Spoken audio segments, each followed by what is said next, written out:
Hello, Bella. Tell us more about you. Well, first of all, thank you very much, Het, for hosting me. It's really a pleasure to be here. A pleasure. We're going to be talking about a lot about pleasure today. So I am really happy also to meet so many new faces. I am speaking today from Rio de Janeiro, or actually, no, I'm sorry. I apologize. I normally live in Rio de Janeiro, but I'm in São Paulo in Brazil. I'm originally from Armenia, though, and have lived in the US, so a pretty international life that I've had before. But today, I'm really excited to be here to talk to you guys about something very, might be unique for a lot of you, or maybe it's something that you felt and that's resonated, that will resonate with you a lot. I would love to hear your opinion about it as well. But it's a lifestyle philosophy that I have sort of come about both through my personal experiences as well as through my studies that I would love to share with you, and to really try to bridge this gap that exists between health and pleasure. And I know to a lot of us they might be very mutually exclusive categories, but I would like to share in this talk how through my experiences and through my studies, I've seen how they can really not only be part of the same journey, but also reinforce each other. And really, pleasure makes health much more potent, and health can really enhance pleasure. So I'm gonna show you how. So I would love, before we start, I would love one or two of you either to just unmute yourself and say it, or put it in the chat. Just one word, what's a definition of health? And one word, what's a definition of pleasure? Or two words, just a couple of you. I would love to hear from you before we get.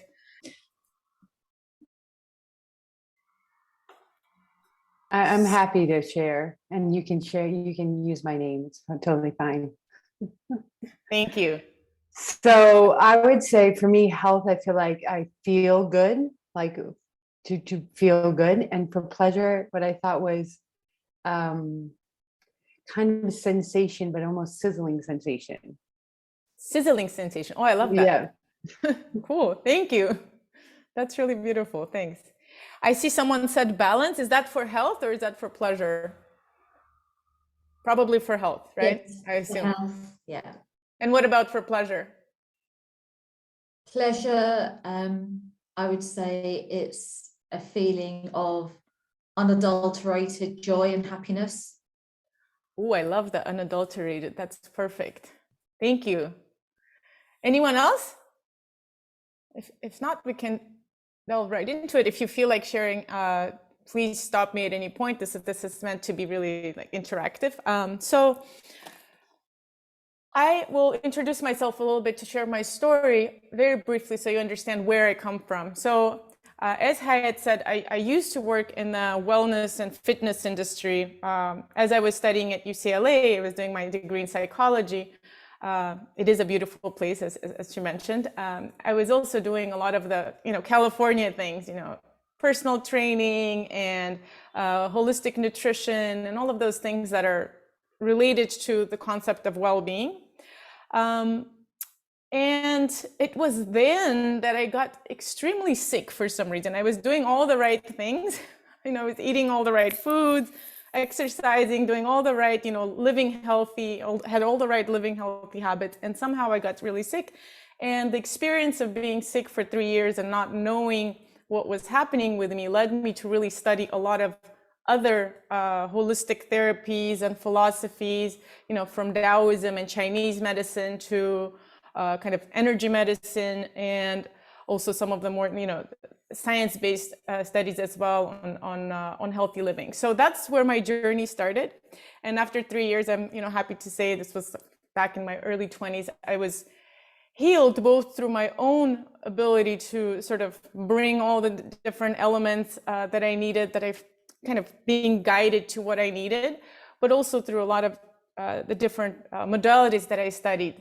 And what I'm about to share with you is really a mix of these modalities and things that I found to really work in this lifestyle modality that I've created. And then afterwards, I went on to study international health policy at Johns Hopkins, and I really wanted to sort of understand the macro aspect, you know, what we need, what are the conditions we need to create for people to be healthy, but also to enjoy themselves, right?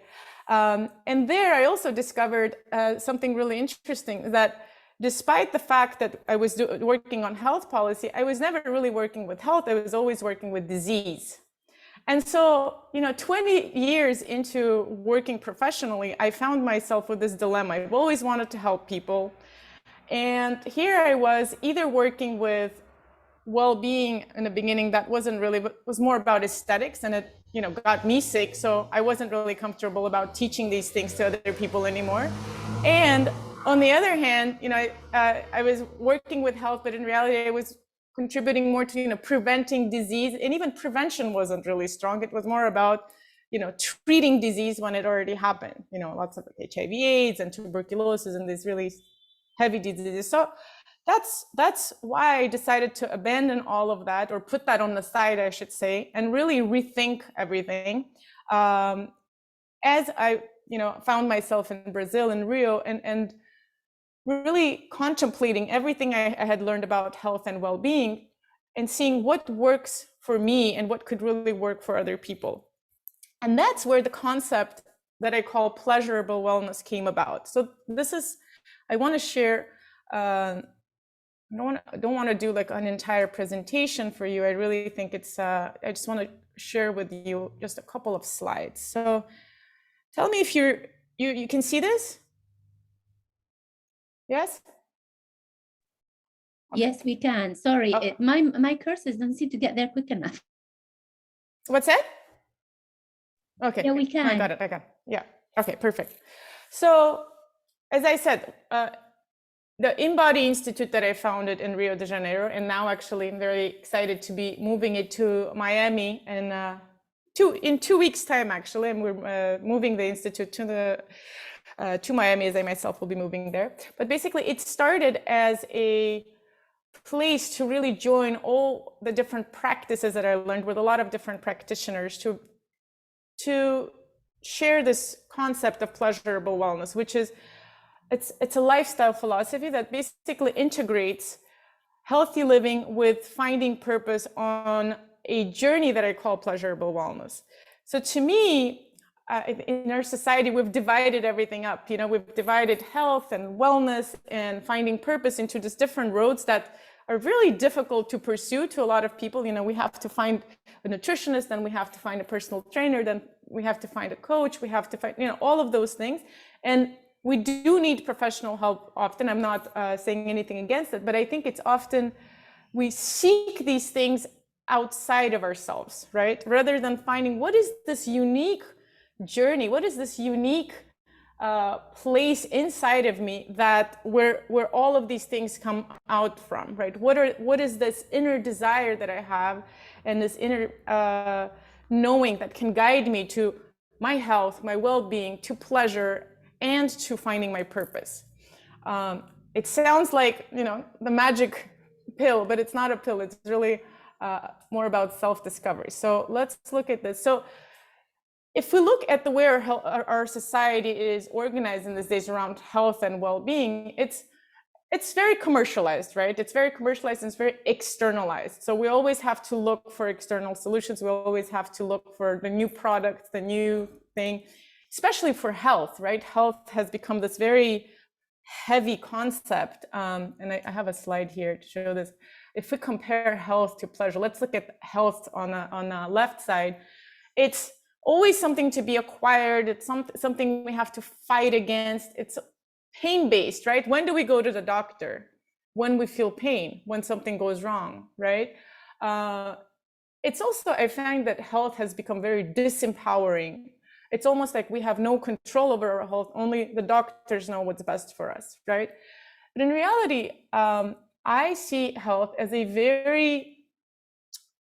this space in our cells that we can really go to create this healing process, to create healing. So that's what we're going to talk about. So health is really, from everything I've studied, it's a continuum. it's not like we're healthy or unhealthy. It's like a button, right? It's a continuum. So every day we wake up, we have an opportunity to create a day that's more filled with health and well-being, right? So we always get this new chance, and it's a very gradual thing. So I want you to think about health as something that you can always add to or always subtract from with small things, with small habits. It's not an all or nothing thing. And if we look at the way that we're doing things now, as I said, like we look at health through the lens of pain most of the time, right? We seek to fix our health when it's already too late, when we're on that left side of the spectrum. So this, my invitation, and you know, the body of knowledge that I've been acquiring is about how can we shift to the opposite of pain, what I call pleasure. You could define it in different ways, but the important is this: what is the opposite of pain? What am I doing for my body that feels good, that is good for my body, that I can do more of? Because if pain tells us that, you know, something is wrong in my body, right? Oh, my back hurts, that means I'm doing something wrong, my posture is wrong. How about we start paying attention to the signals that tell us, wow, I feel great today. What did I do to come here, right? And I want to stop sharing because I don't want to, as I said, I don't want to do the slide reading. So I want you guys to think about pleasure as a state of being, right? So how many of you know a little bit about like physiology, and who knows what is it? How do we get into states of pleasure? What happens in our body? If anyone wants to either write a comment or, well, so what happens in our body is that our body releases certain hormones, right? This punch of feel-good hormones, from serotonin, oxytocin, right, endorphins, that make us feel good. So our body gets flooded with pleasure hormones, right? And it's a certain state that's that I call pleasure, but it could be associated with well-being. It could be associated with feeling of love, happiness, right? All of those states really, you know, I don't want to reduce down love to like hormones, but it ends up being that way in the body, right? On our body level. And so that's why what the conclusion that I've come to is that the way that our body is designed is, we all know about, you know, fight or flight reaction and our stress responses, right? So the way that our body works is either we're in a state of alert, so either we have to run away from the stress and some kind of a danger that's in our external environment, or we're relaxed and we're in a state of pleasure. So that's really what I'm referring to pleasure again. So when our body is in the state of stress, and I don't have to tell you that stress is very bad for our health, right? But when we are turned on, right, in that state of fight or flight, does anyone know what happens to our systems? So most of our systems shut down, right? The immune system shuts down, right? Because we don't need to, we don't need it. We have to like run away from that wild animal. We are not able to digest, or digestion stops, so that we can, again, use all of our energy for fighting or freezing. There's also the freeze response. And what also happens is that we lose the ability to relax and feel pleasure. So, you know, like sexuality or this ability to sleep, all of them are on complete shutdown. So that's the state of stress. And our body works, in this case, it works as a switch. So when our body stress system is turned on, the sympathetic response is on, our body is on alert.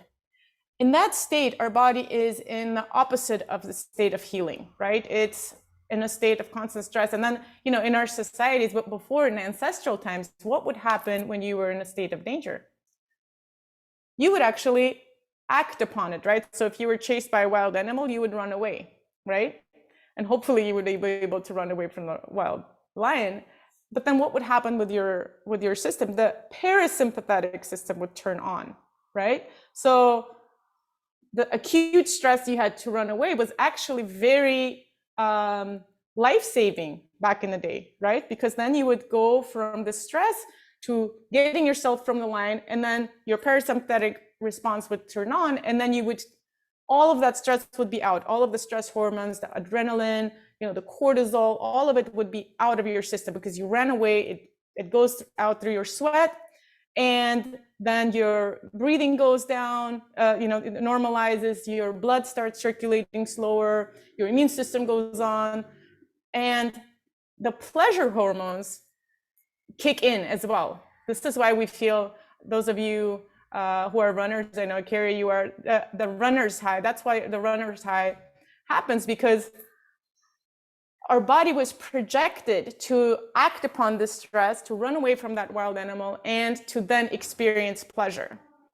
So all to say that our body works in a certain way. We have a certain design, whether you believe it was, designed or it was, evolution, doesn't matter. But our body works in a certain way, and it works pretty much the same way that it did, thousands, millions, years ago. It hasn't changed. So if we ignore the fact that our body at a very primitive level, and 80% of most of our actions happen on this primitive level, controlled by our limbic brain and by our brain stem, they happen without us knowing anything about it, right? As intelligent as we think of ourselves, all of these responses happen automatically. So where are we getting at? We're getting at the fact that pleasure is actually something that's ingrained in the way that our body works. So pleasure is this reward mechanism that our body has created for us to pursue the very things that are good for our health, not just for our survival. The general theory goes that, it's like the survival of the fittest. I don't believe that. I believe that our body was designed to also pursue what's really healthy for us. So, when you touch the hot fire for the first time, right? You're like, ow, I will never touch something hot, right? Like when children learn these, dangerous things, the very first time they touch something, like they will never come close to that stove anymore, right? The same thing happens when let's say we see that really beautiful fruit and we eat it and we see, oh my God, that was really tasty. That was a mango. And then I felt really good. And that creates this association of well-being to that fruit, to the colors, to the smells. So let's say next time you smell that mango, it already produces in your system that feeling of well-being. So you're attracted to that fruit. So if you think about it, everything in our body works in that way, and it operates at a very subconscious level. You're not aware of it most of the time. That's how we find our partners even. I used to work and study a lot of how we find our partners at UCLA. And it's really fascinating because it happens at a very, with pheromones. We smell whoever is going to be a good partner with us. They've done these experiments where they give women these men's dirty shirts, basically, that they've worn for not dirty, but shirts that they've worn for 3 days, so they can smell the pheromones. And it's pretty incredible because women will select what they like, what feels pleasurable, what smell feels pleasurable to them, and it ends up being the most genetically perfect match for them. Meaning that if they procreate, they will create the perfect child that has the most, the two most opposite genes to create the most viable offspring, which is really fascinating. So our sense of smell, we try to rationalize, is this guy going to be good for us? Oh my God, he's not, he's rich, but he's not very educated. But in reality, what really determines whether we're going to be feeling good with them or not is on 80% of it is determined by our pheromones. Isn't that incredible? So what is this all telling us? In a lot of cases, our bodies operate, most of the cases, majority of the time, our bodies operate through our limbic system and through these automated responses. So in order for us to find, I'm getting at the healthy living habits here, not now, that we all know that we need to live a healthy life, right? We all know that we need to eat healthy. We all know we need to exercise. That has become very, mainstream. But it's very difficult for most of us to change our habits, right? So the New Year's is coming up right now. We're all going to make the New Year's resolutions, but statistics show that most of us will not stick to our habits, and like 90% of the people will go back to their old habits. So why does this happen? Because most of the time we try to make these changes based on our willpower. We say, I'm going to be very strong and powerful, and I'm going to go to the gym every day. I'm going to be motivated, and I'm going to lose those 4 pounds that I've gained over the holidays. And so sometimes that works. For some people that works, but a lot of times it doesn't work, because again, this goes back to that whole ancestral thing. We are designed, and all of those, the eating, the exercising, the sexuality, the sleeping, all of that happens at a very primitive level. Primitive, not in a bad, connotation of it, but like in a very, you're not aware of it. So if you want to live a healthy life, the best way that I found is really to go in alignment with what your body wants, right?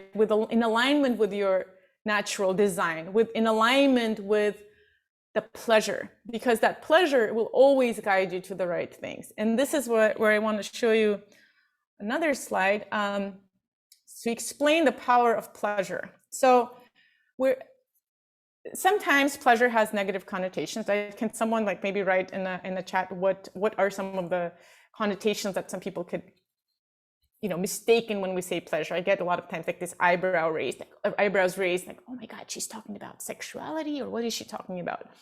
I might be talking about sexuality as well, but doesn't make it any less powerful. So pleasure not only tells us what our body likes, but it can actually guide us to what our body needs. So this is one of the things I explained how, right? That's how our body is designed. But if you think about it, here it is. So if we look at the role of pleasure in our life, so the pleasure I'm talking about is not the type of pleasure. Let's say you like drinking wine or whiskey. Like if you drink 3 glasses of wine, it's very pleasurable. I'm sure you will agree with me. But the next morning, you're going to be feeling the effects of it, and that's not very pleasurable at all. So I'm talking about sustainable pleasures that are really something that makes you feel good in the current moment, like massage. It feels really good now, and tomorrow you're going to feel even better, right? So those are this is a type of pleasure that we're after, and it's a type of pleasure that's intrinsic. So it's not the type of pleasure that I'm seeking the pleasure outside of me, but it's the type of pleasure that I'm feeling on the inside, and that's why I really we always go back to the body in this case. The body always knows, and it's through the senses that our body operates. So again, going back to our ancestral system, our where is this slide that was about our ancestors? Let me see. Maybe I took it out. Well, it's okay. So we have. Can anyone tell me how many senses we have? Oh, but guys, sorry, I missed the comments here. So you guys said obsession, addiction, numbing. Yes, working out. How does one align to the body? I will tell you, this is the last part of our talk. I will tell you how this alignment happens. Very good question. But so how many senses do we have? This is how we align, right? This is the first part of alignment. So our body exists here, and it's in a certain environment, right? So we talked about the stress, right? When you identify the stressor, you either see it, sense it, smell it, right? Hear it, and then your body immediately goes into a certain state, in this case, in the state of stress. But the thing is that we have both, we have a lot more senses than just the 5 senses that we talk about, right? The hearing, what are those guys? The touching, the smell, right? We have many more of those. So for example, ability to sense harmful stimuli and pain. It's called Nociception. Have you guys ever heard of it? I had never heard of it before studying it. Or Thermoception is the ability to sense temperature. When you're hot, when you're having a fever, it's a type of sense. But what happens is most of the senses we're really disconnected from. So that's why when I was talking about pain, we wait way too long until it's too late, until we feel pain to go to the doctor. So we need to start paying attention to these subtle senses, because our body is very subtle, right? It's very subtle. This language that our body uses is very subtle. And at first it'll give you like subtle signs like, this just doesn't feel very good. This stuff that you're eating is making me sick, or this exercise that you do on a treadmill is not making me feel good. And then, eventually 2 months later, you hurt yourself, or you start having whatever, poor digestion. So those are the things that you could have avoided if you were paying attention to the senses. And if you were paying attention to the subtle signals of saying, okay, am I following my sustainable pleasure, or am I just doing something that someone else told me? And it might be something super healthy. Someone, some influencer said, oh no, this is really healthy to, squeeze a lemon every morning and drink it.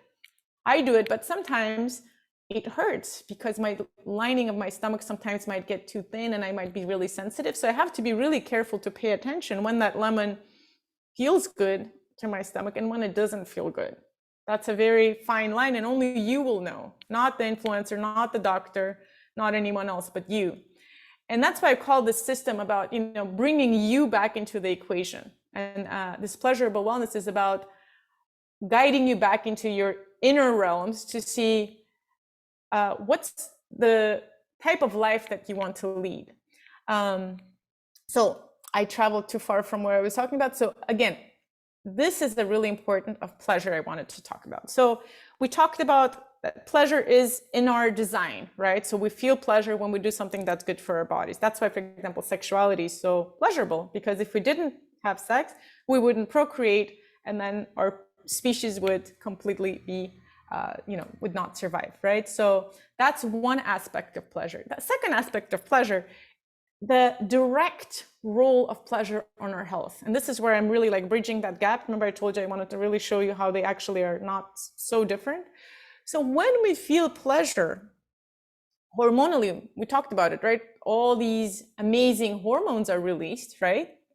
So what happens when we feel these hormones? It's not just a feeling of well-being and in an emotional, nice way to connect to this aspect of feeling. It's not just hedonistic. It's not just feels good. It actually is good for a physical body. Why? Because when we are flooded with endorphins and dopamine, this euphoria that we feel is actually contributing to our immune system enhancement. So this is real science, guys. So our killer cell activity increases by 30% when our body is flooded with endorphins. What does that mean? If you even were injected with the cold virus, you would be 30% less likely to catch that cold than someone who was upset. That's a really powerful mechanism that we're not talking about here. So feeling good, laughing, smiling, enjoying ourselves is an actual prevention to real diseases. And look at how much our effector cell recycling capacity increases by 70%. What does that mean? That cancers and like cells that are not that are harmed in some way can be replaced, and new cells can be created at a 70% more at a rate of 70% more. So what does that mean?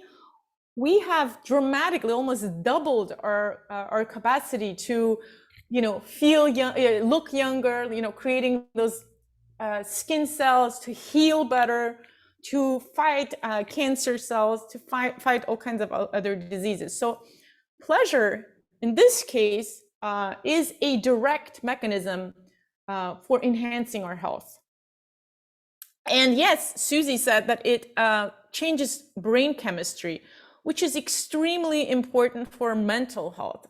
Thank God mental health has really made it into our headlines in the last year. For really, it's about time, right? And mental health benefits dramatically from states of feeling good. So even if you, this is positive psychology, even if you fake feeling good, if you smile even though you're not feeling happy, if you stand in that pose of the Superman or Superwoman pose and pretend like you're confident, if you watch some kind of a stupid cartoon or stupid episode on something and it makes you laugh, those couple of seconds of laughter, of happiness, of pleasure really make a difference on your real health and mental well-being.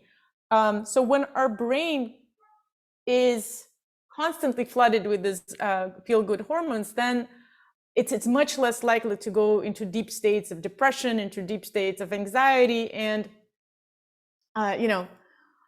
this whole philosophy of this is more of a spiritual philosophy of being in the present moment, but this being in the present moment is really important to consider for this. So every moment that we can bring these feel-good hormones into our body, we're doing something incredible, both for our bodies and for our emotional well-being.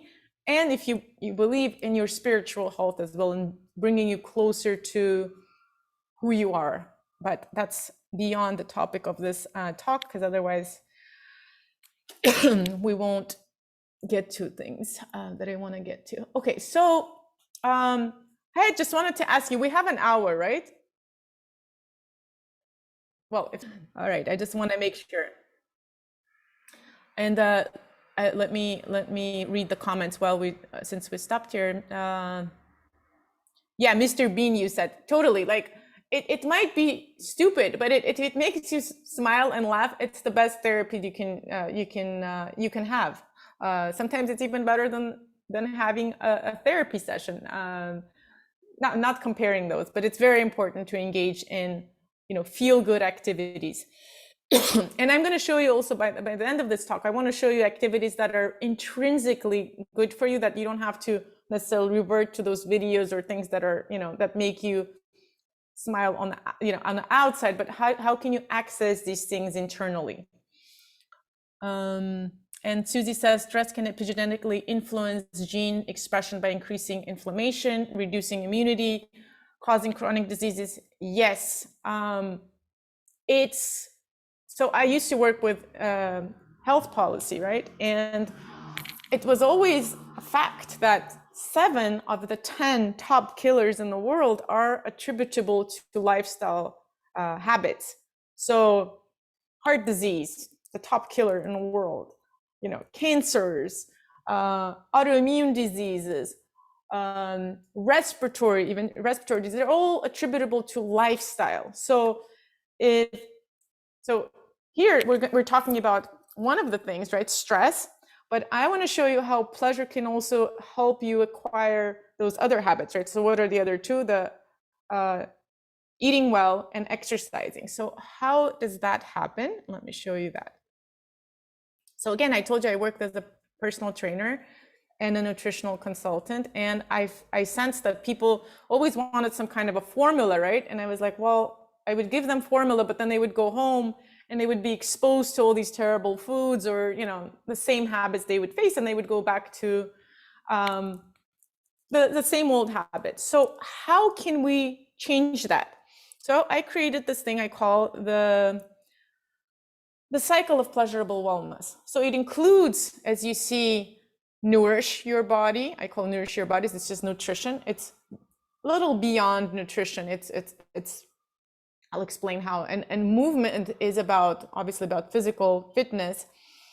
But this one, right, this third pillar that I call feel your body, is the filling of the sandwich. So if we have a sandwich just with the bread on top and the bread on the bottom, how does it feel? How does it taste? It doesn't taste like anything, right? So feel your body is what's going to make your healthy living and your lifestyle so much more enjoyable and so much more about who you authentically are. So feel your body is really about finding what makes you feel good with all of these habits that you're pursuing.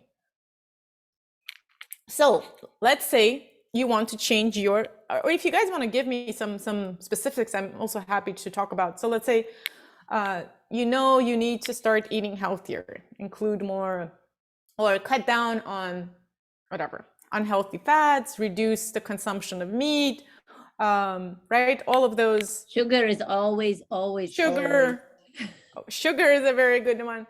So what's the regular approach in nutrition is to say, okay, cut these things out, right?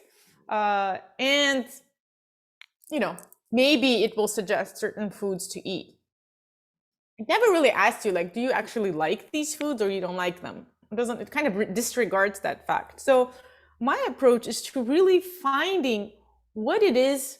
It's kind of like harm reduction, you know, with drugs. When you find drug users and they're using some really terrible drugs like crack, you try to first switch them to something that's going to reduce the harm and then, you know, slowly get them off of it. Food and sugar, like I had said, it's a certain drug. So if you're always eating sugar, if you're eating like, you know, whatever, 3 cakes a day, you're not going to go from 3 cakes to 0 because you will go back to it. This, again, like I said, just simply using the power of your mind is not going to work. So, and here we get to pleasure again. We go to, let me see, cut anti-inflammatory foods. Yes, that's a very big one as well. And foods that cause acidity, right? That's a really big one that helped me actually heal my weird disease that I'll talk in some other talk. But I want to show you how pleasure helps with our habits. So how do our habits work? Who here likes cakes? I'm sure most of you will raise your hand. Or your mind is wired to know where the sugar is. Yes, definitely. So what happens, just either write or say something like, you know, unmute yourself and say, what do you feel before wanting to eat that cake or whatever, ice cream or something that you don't want to eat and you end up eating very often, sugars? What's the sensation that you get, or what is the trigger? What is the event that happens before? What leads you to eating that unhealthy food? Anyone? Let me see. I can taste it. Like I feel like I can taste it before I eat it. And then it's also the smell. So if it's something that I really like, it has the smell that appeals to my senses, that I'm already like the thinking, the eating, the smell, the taste, and how it makes me feel. So it's a combination that comes into place. Okay, perfect. That's very good. You brought some really important elements. Anyone else? It's not sugar, it's the craving of barbecue chips. Yes, the barbecue chips that have a lot of also, you know, the chemicals that are added there to make them even more addictive by scientists, you know, food scientists who work in the labs to make us even more addicted to those things. Okay, so let me go into the dynamic of this real quick. So basically, when we have a trigger, which could be, you know, I am feeling tired, or I feel like I need something to reward myself for a certain behavior, or if I'm stressed, right? It could be different for everyone, but there is normally, you might not be aware of it now, but there is normally something that happens in your body. I forgot. I didn't see who your name, who said about the feeling in your body. So you get the sensations before you even try it. So that's a sign of addiction, right? Because you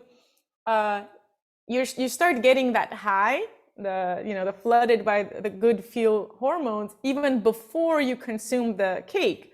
So that's your trigger. And then behavior is something that you do. And then what's the reward? You feel this like, this feeling of relaxation and it's feeling good, right?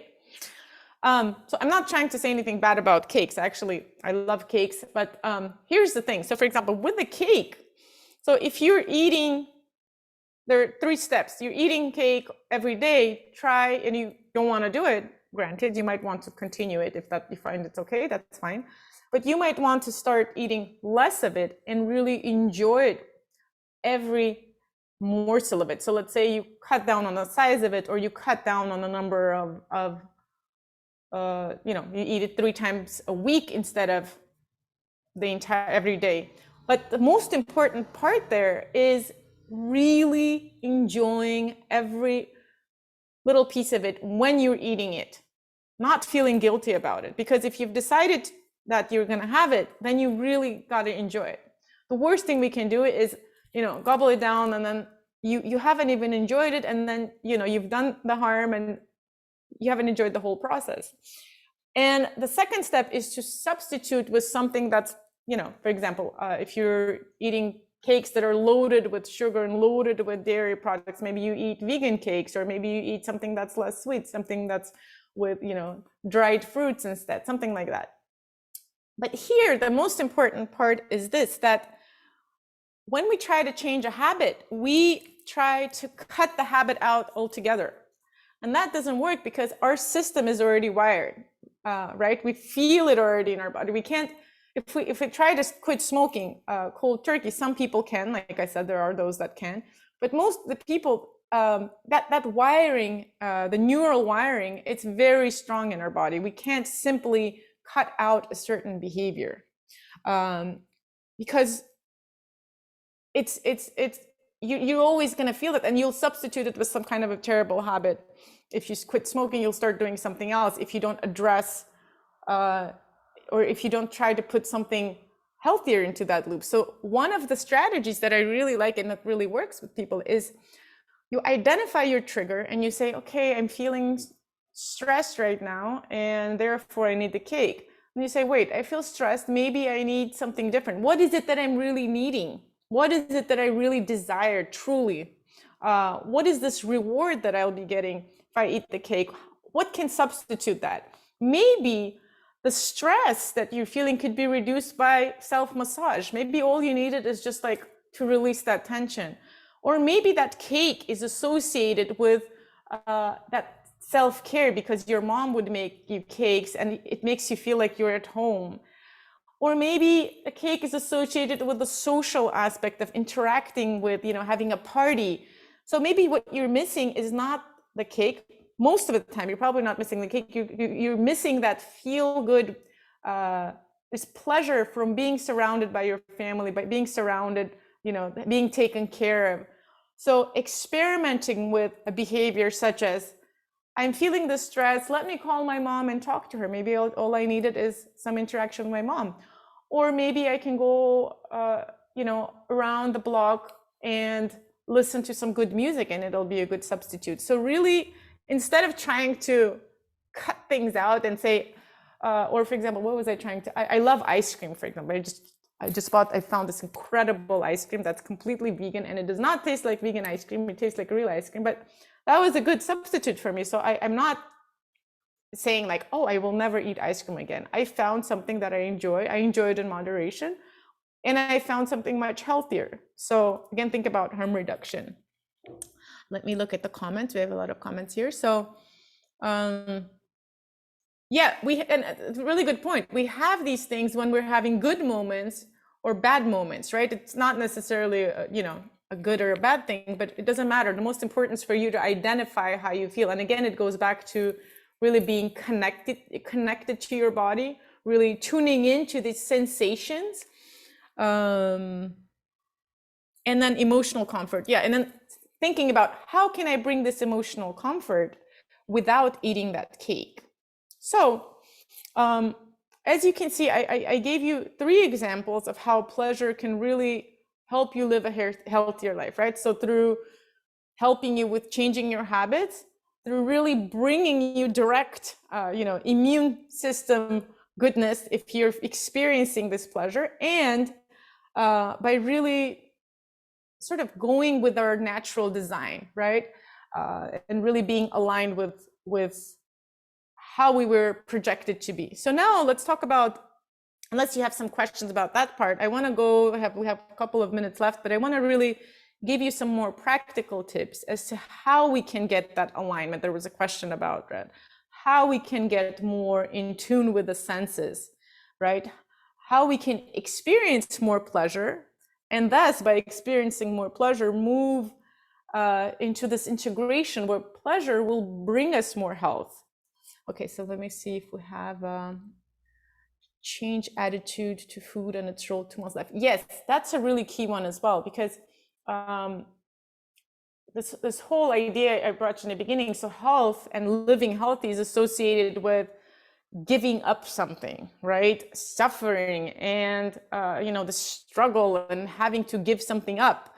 So instead, I see it as an opportunity, on the contrary, to experiment and to explore new things and to really discover what else. So for example, this ice cream that I found is amazing. And if I didn't make that decision to give up the dairy products, let's say, I wouldn't discover something so incredible. And I'm contributing to environmental, to the less of a destructive food for the environment, right? Because it's vegan foods are much better. So where was I? So giving you more practical tips. So one of the things that happens is to understand how we can reconnect with the body, to understand how we get disconnected originally. So, can anyone remember as a child, what were you told about foods, or how were you treated? And I'm just going back to food, but this could work about this could work with exercise, this could work with sexuality, actually this could work with a lot of different aspects. But how were you, what's your first memory of eating something? Are they positive or negative? Eat everything on your plate. I love it. I got that a lot as well. Like, as an Armenian, we had to finish everything on our plate. There are children dying in Africa. Eat everything on your plate. That was a yeah, that was a comment I got from my grandma all the time. Yep. We also tell our kids, I know I had to really restrain myself from doing that. I have a 6-year-old, and really insisting on her not making a mess. But here's the thing: if we constantly tell our kids, don't leave the table without trying everything, Carrie, yeah. Don't make a mess. Eat faster. We're late, right? I did that today with my daughter because I was late to her talk. And I was like, eat faster. I have to take you to the kindergarten so I'm not late to my talk. So what do these things do? They make us, as children, we're actually born with all of these things that I'm talking about, right? Like being connecting to our body, being really literate in the body's language, in our sensorial language that constantly tells us how to eat. For example, children eat with their hands. They smell their foods, they make a big mess, and they really get this experiential, right? This experience with the food. And that's what we're looking for, right? You really want to interact with your environment at all times. If you're in the gym and you're on that treadmill listening to something else, your body is doing exercise, but you are not. And that's really, you are getting some benefits, but you're not gaining all the benefits that you could if you were, for example, in that dance class and you were really engaged and you were in the moment. It becomes a meditation, right? Because you're fully in your body, your mind is not thinking anymore, you're fully aware. So you're reaping all these benefits, the physical benefits, the emotional benefits. You're also expressing yourself, right? So how about finding something that really makes you feel good in exercise? And how about really sitting down and finding, like, what are the foods that I really could enjoy? You might not know what those foods are, but that's part of the exploration. Go to the farmer's market and find a new salad that you've never tried, or a new potato or root vegetable that you've never tried, and really try to get into that beginner's mind space, right? Where it's you and that beautiful creation of nature, where you're really having this experience with it. And the more you pay attention to when you're eating, when you're exercising, when you're having sex, when you're doing anything really, but we were talking about healthy living habits. And the reason I talk about sexuality, because I think it's one of the pillars also that's should be reintegrated into healthy living.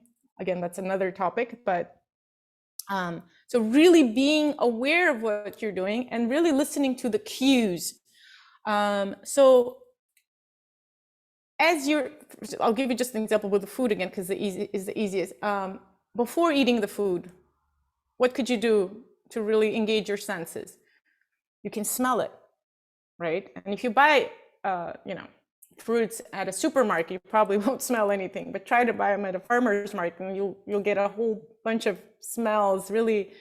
And you know what the smells do? I really love talking about the smelling experience as kind of like foreplay, because as you're smelling that incredible dish that's being cooked on a stove, your body actually prepares for the act of eating, right? So your body starts producing the saliva appropriate for the food that it's smelling.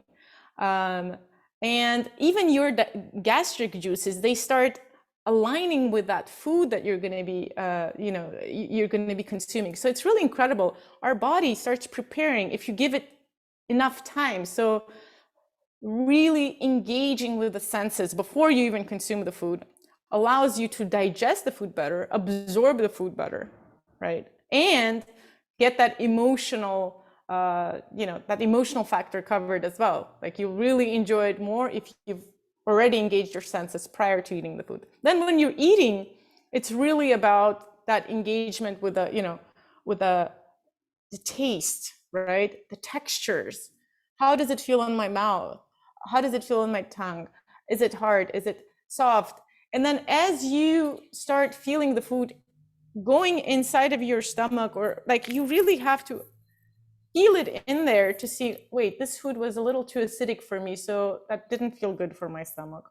Or this one really made, for example, I don't know, like when I was having some gastric problems with that issue, like chia seeds really made a huge difference. They really made my stomach lining feel so much more protected. But you really have to make that connection. Like I ate it and then 20 minutes later or 30 minutes later, I feel that feeling in my stomach.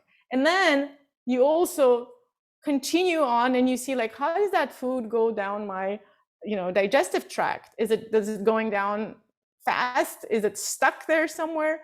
I know it's not really sexy, but it's you can really, by gauging these foods, you can really improve or improve your digestive system dramatically by knowing what works for you. Let me go back to the comments here. 80s, 90s, they raised us addictive to sugar and bad foods. Tell me about it. Yeah, and my grandma used to tell us that having sugar was really good for our brain. It was good for our memory. So that kind of stuck with me until recently. New generations eating worse too. Yes, preparing and cooking foods, guys, that's so important. And I can't overemphasize that also with children, right? Like with my daughter, everyone always stops and like, oh my God, how is your daughter at this age eating, eggplants? And, when we go to the supermarket, she asks me to buy, like broccolis. And that's because I've always engaged her and she loves that process, right? It's like a game for her. She'll cut things up, the carrots up and whatever. And that process of creating and then really engaging with the food and using the spices, all of that really creates that sensual experience. Sensual, I don't mean, don't take the pleasure on it. It's the sense of being connected to the food, engaging with your senses. And so does that make sense a little bit, like how to incorporate the body language in this? Like really reawakening your senses to be engaged with whatever you're doing, the healthy living habits that are related to eating healthy, exercising, and other healthy living habits. But there are also some other things that are not part of these living habits, and I just want to spend 1 or 2 more minutes on that. So when you wake up in the morning, can someone tell me, what do you do the first thing when you wake up in the morning? Most of you. Or how do you wake up in the morning? Normally, great, Carrie, yoga. But I even before yoga, like when you wake up and you're still in bed, like how do you? And if you're not Carrie. If you're not Carrie, right? If you're not a yoga teacher. Great, Stuart, meditate. Well, this is not a very representative group here, I don't think. Drink lots of water. Oh my God, you guys are giving me all the like answers. But I see a lot of people, I used to do this, make coffee, okay? Struggle to get out of bed in the winter. Yes, it's a hard one. But what I mean is that, a lot of us wake up with an alarm clock, right? With that sound. And then most of the time we'll go immediately to our phone and see, oh my God, am I late to my meeting or am I not? If you're not doing that, you're already like way ahead of the game. Because that moment in the morning when you're still waking up, your brain is still in a state of almost like a hypnotic state, right? It's between the dream world and the reality. And that's one of the most potent states to influence your entire day. So you can really program yourselves on in some really powerful ways. So if you're jumping to your phone directly, or if you wake up with that harsh alarm clock, well, first of all, you're allowing others to program your brain, right? And you probably will get stressed immediately because you'll see how you're already late for the day and you haven't even woken up. But also these harsh, there's something really interesting. The statistic that says that, when they change the times and the daylight savings times, when I don't remember it's in the winter or anyways, because I'm living in the other part of the world. But anyways, when the day gets reduced and you have to wake up 1 hour early, it happened for us, yeah. It happened, right? In Brazil, it doesn't happen anymore. But when that happens, that's when we get the highest rates of heart attacks. Can you guys believe that? What does that tell you? So 1 hour less of sleep and our alarm goes on, that's when people have the highest rate of heart attacks.